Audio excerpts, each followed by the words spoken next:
Carl, and welcome back to the next video for My Gay Divorce.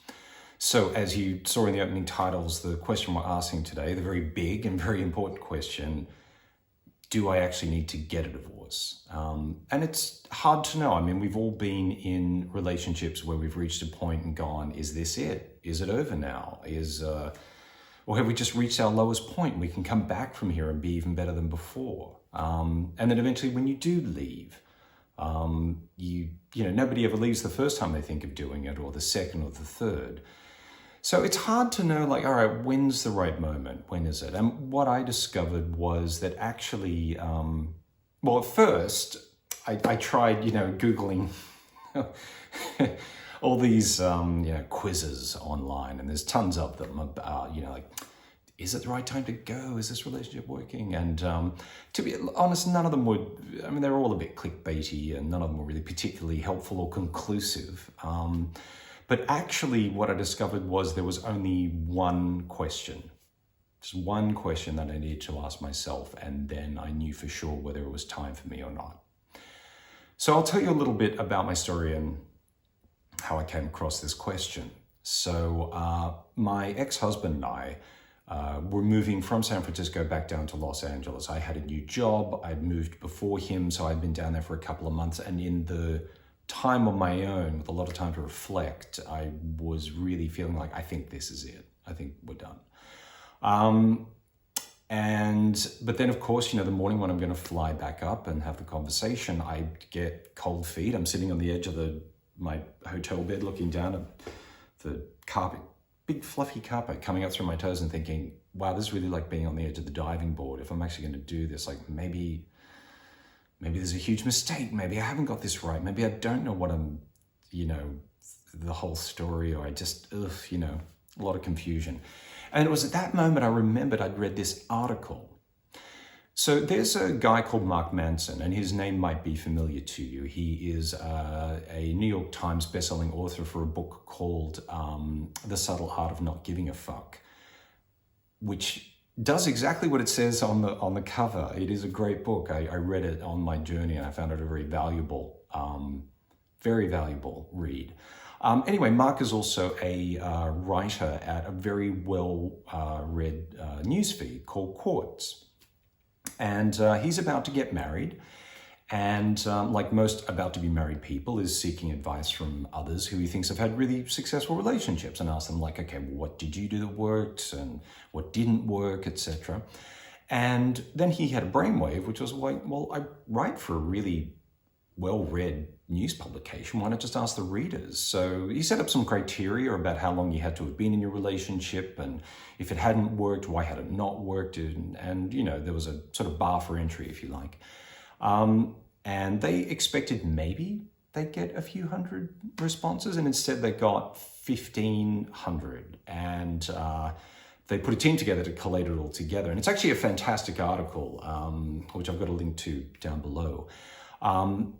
And what was interesting was that the same things worked for everybody, regardless of race, religion, culture, age. It was quite fascinating. But there was one thing that came out that really stuck with me, and that was how people who'd written who'd been in relationships for, I believe it was 15 years and under, all said communication is the number one thing. Communication, that's a completely valid, and what I thought, ultimate truth of a relationship. I know for myself, every time I've had a romantic relationship or a friendship or a relationship like a work relationship, and it started to go south, it's always because you stopped talking to each other. So I was all like, yeah, communication, that's it, that's the key. But everybody who'd been in relationships 15 years and more all said that the number one thing was respect. That respect is the thing that keeps a relationship going, not communication. And the best way to summarize this is with an excerpt from one of the readers who wrote in, and she puts it so well, I would be doing a disservice to paraphrase it. So what she wrote was, what I can tell you is the number one thing, most important above all else, is respect.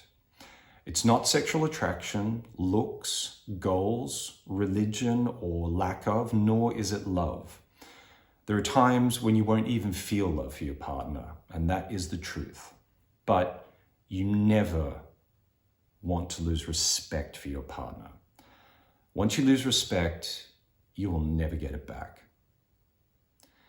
And as I sat on my hotel bed and the memory of this article came back and I thought about what she had written in, I asked myself the question, do I respect my husband? And sadly, the answer was no. I didn't respect him. And I hadn't for a long time, if I was being really honest with myself. But even worse than that is that I completely lost all respect for myself. I had given up everything that I really like about me in order to be the person I thought I was supposed to be, to stay in this relationship with somebody who then treated me with as much respect as I had for myself. So I decided that if I was on my own again, I would hopefully be able to find a way back to a place where I really had respect for myself and that I would never lose it again and I would never give it up for anyone else. And I can say I got there. It took some time, but I did make it. But that is really the only question that you need to ask yourself is, do you respect your husband? And if the answer is yes, then, well, I guess stop watching this video and go and find them and hug them and tell them everything that's going on with you and that maybe you've even thought about ending it, but you don't want to because you've not lost respect for them. And if you have respect, you can build something again. But if, like me, the answer was no, that you have lost all respect, not just for your husband, but for yourself as well, then it's probably time. Because once you've lost that respect, you'll never get it back again. So I just want to conclude by saying it's a rough ride, you know. There's a lot about going on this journey that's not pleasant, but I do want you to know that you're not crazy, you're not alone, and you are going to get through this. All right? Thanks a bunch for tuning in, and the next video will be up soon. All right? Go well. Hey, everybody. Thanks so much for tuning in for another episode of My Gay Divorce. Don't forget there is the subscribe button down below, so click that and you will be alerted when the next video is up and online. And also, if you have a look on the links below, there's also a My Gay Divorce Facebook page where we put this up, and hopefully there's a lot of other discussion as well around divorce for gay men, and of course anyone else who wants to be part of that conversation as well. All right, cheers guys, go well, and I will see you next time.